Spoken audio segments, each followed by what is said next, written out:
Hello everyone, this is King Jakes. We're back with another reaction. This time it's Count Dankula 2, Electric Boogaloo. Police investigate Operation Raise the Colours. Alright, it's going to be a good one. Let's react. Police investigate St George flags on roundabouts. Now, I think there's a little bit of an operation on the go right now called Raise the Colours. Yeah, and it's brilliant. Fly the flag! Let's go, I've got mine. Hold on. You see it? There's mine there. I got my own flag. What's wrong with flying the flag? Come on, dude. This is England. You should be allowed to fly the flag, dude. Come on. Where basically all people are doing is just hanging up Union Jacks or hanging up St George's crosses all over the place. Which, I mean, it's the flags of the country, so I don't see the issue with that whatsoever. However, the government are very, very upset about that. The British government is very upset about its flag being hung around the country. How strange. Anyway. Yeah, quite funny that. Hey, why are they upset that people are flying the national flag? You wouldn't have this problem in any other country, eh? Would you? I don't know. Would you? Very weird. A police investigation has been launched into criminal damage after roundabouts were painted with the St George's flag. Have you seen roundabouts? Like, the paint's usually been marked off and you can't even discern them for the rest of the road. So, if anything, they're actually helping people. It's very, very noticeable, and you know how to go around the roundabout properly. See the sheer amount of times I've went bump, bump, bump over a roundabout because you can't see the bloody thing because it's not been painted and all the paint's wore off. This is good. This is actually health and safety. This actually helps. But makes you very, very upset, doesn't it? Don't like people being nationalistic. West Mercia Police said it was investigating incidents at Bromsgrove, while West Midlands Police said it was aware of roundabouts being painted in South Birmingham and was carrying out inquiries. Thousands of flags have now been tied to lampposts in parts of Birmingham and Worcestershire, with residents divided over whether they simply reflect patriotism or if there is an uncomfortable message behind them. What uncomfortable message? Is this people flying the flag? They should be allowed. Why are the police investigating that? What have you done? I'm flying the flag. Come on, dude. Oh dear. Oh, we are in a state in this country, dude. Come on, man. With the British flag and the English flag, with the uncomfortable. Yeah, I love how there's just an assumption, oh, it's evil because my university teachers and everybody told me it's evil, or it's because I don't identify with the country at all. In fact, I want it to collapse, but give me the free money still, please.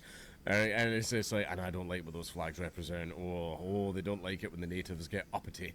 They don't like it when the natives start to cherish themselves and each other and their communities and their nation and their people. Oh, they don't like that.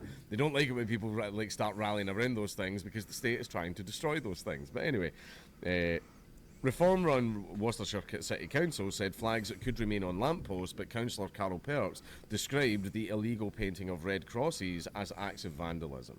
I think if it's government property, it doesn't count. I mean, especially when that property was all built with stolen money anyway. Like, that was built with your taxes, so the way I see it, anyone who lives in the community can do what they want with it.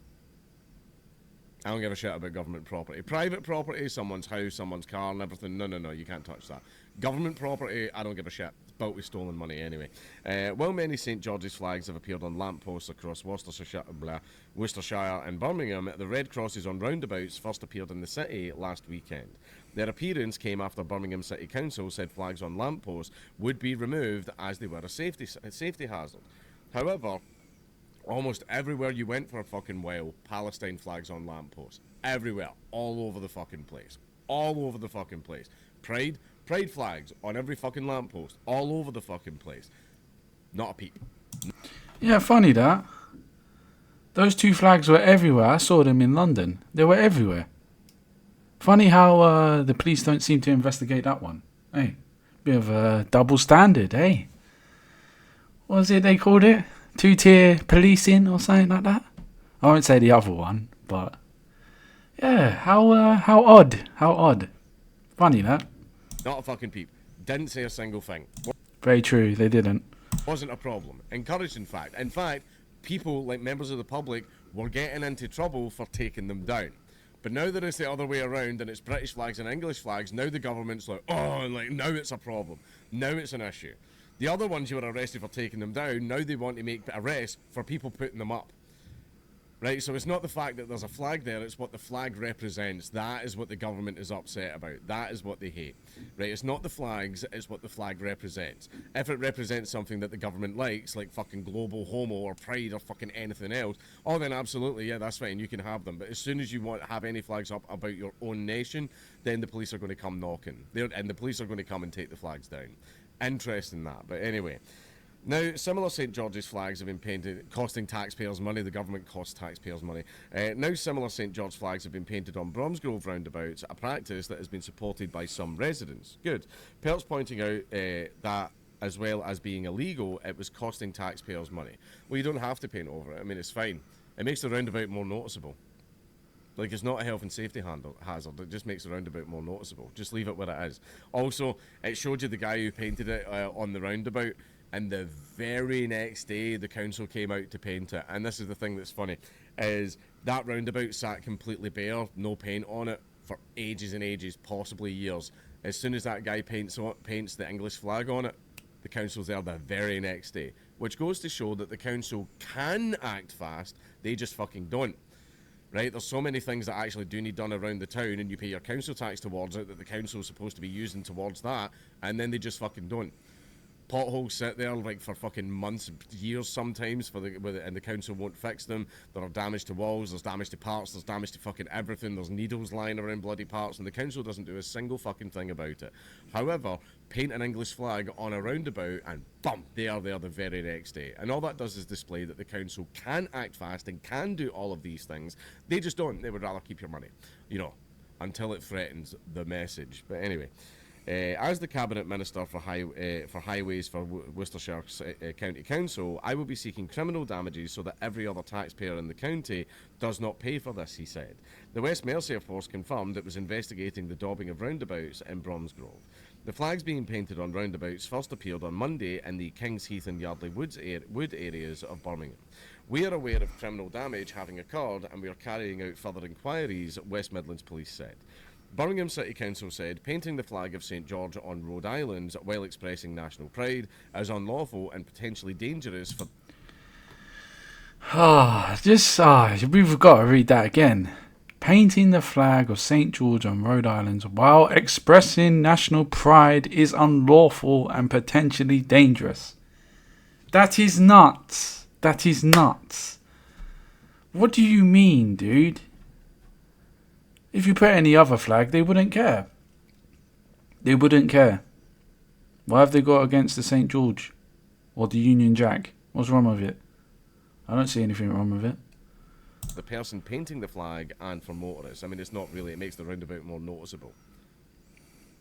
Like, it does, it just for a fact makes it more noticeable because most of the time they're blended in with the road, they're the same colour.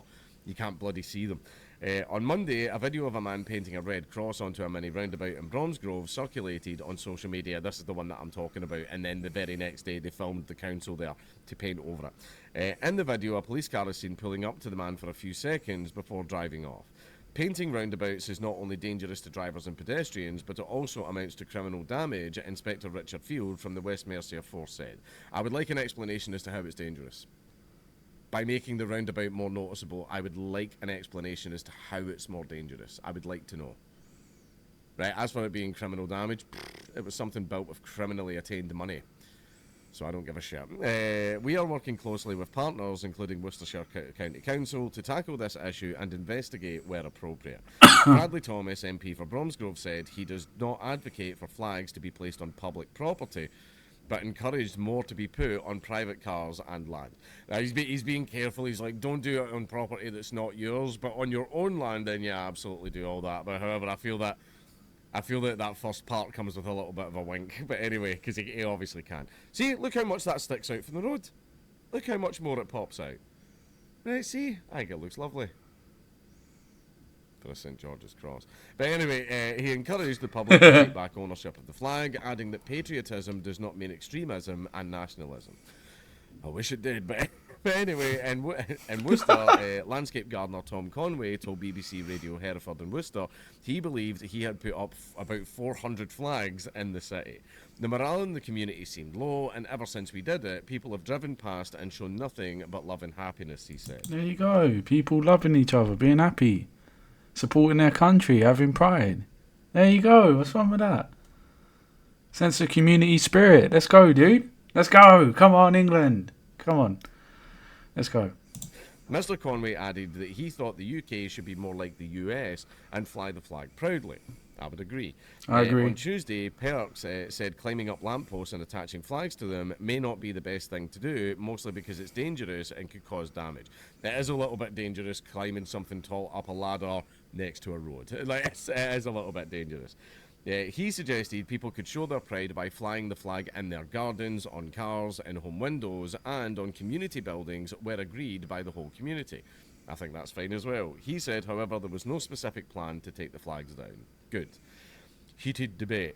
In Birmingham, the City Council said it had not removed any England or Union flags since the start of August.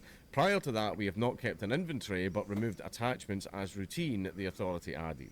It previously said that it had so far removed 200 banners and flags due to upgrading streetlights. Ed Kimberley, a Labour West Worcester City Councillor for Warden and Elbury Park, said he had been contacted by residents who disagreed with the flags being put up. What kind of residents? And did those residents also disagree with the Palestine flags? I think these are very important things to ask them. Yeah, I wonder who they were, dude. Is this a positive message of patriotism, or is it something more sinister, he said. Oh, imagine liking where you live. Imagine that. Can you imagine? I can't. If it is a message of positivity, then why is the debate heated? Well, it's because people don't like the country that they're in. A lot of people have came here from abroad and they don't like the English government, they don't like the British government, they don't like the flags, they don't like anything about it, and most of all, they hate the people. They hate the people and they want rid of them. They don't want the people being like happy and uppity and having pride in their nation and pride in their community. They don't want that. The government wants communities fractured. They want them torn apart, because if communities are fractured and then everybody's basically forced individualism. I'm an individualist collectivist, by the way. Right, but basically, they don't want that. They want everybody separated, because that way people can't collectivise and rise up against them. That's why they don't want you happy, they don't want you proud, and they don't want you having those funny little ideas in your head about maybe this government isn't what's best for us. Ah, how true, dude. Come on, reform. Come on. Hopefully they can get a win soon, dude. I don't know when the next general election is. 2 years, isn't it? Or maybe 3? Come on, man. I hope they win, dude. I hope they win. I think they'll be better than this government, to be honest. But yeah. Alright, guys. Let me know what you think down below. Comment down below. Do you agree? Do you disagree? Do you fly the flag? Do you have a flag? Let me know. Comment down below.